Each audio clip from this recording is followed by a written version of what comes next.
So I would like to start by telling you about one of my greatest friends, Okoloma Madwewese. Okoloma lived on my street and looked after me like a big brother. If I liked a boy, I would ask Okoloma's opinion. Okoloma was the person I could argue with, laugh with, and truly talk to. He was also the first person to call me a feminist. I was about 14, we were in his house, arguing, both of us bristling with half-baked knowledge from books that we had read. I don't remember what this particular argument was about. But I remember that as I argued and argued, Okoloma looked at me and said, "You know, you're a feminist." It was not a compliment. I did not know exactly what this word feminist meant.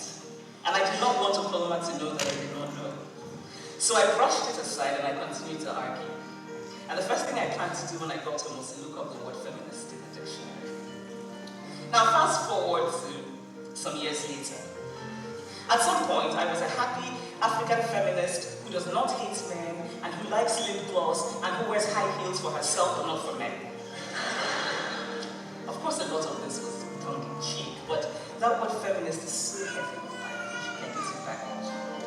We have evolved, but it seems to me that our ideas of gender have not evolved. We do a great disservice to boys in how we raise them. We stifle the humanity of boys. We define masculinity in a very narrow way. Masculinity becomes this hard, small cage, and we put boys inside the cage. We teach boys to be afraid of fear. We teach boys to be afraid of weakness, of vulnerability. We teach girls to shrink themselves, to make themselves smaller. We say to girls, you can have ambition, but not too much.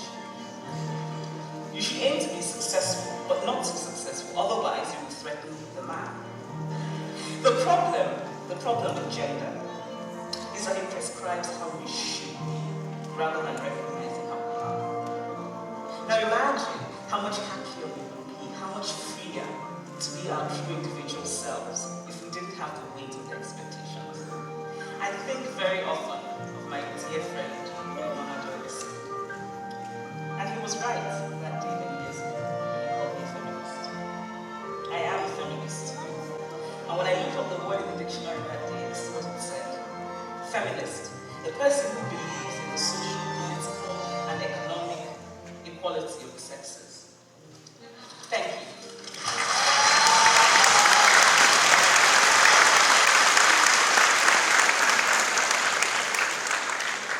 So I would like to start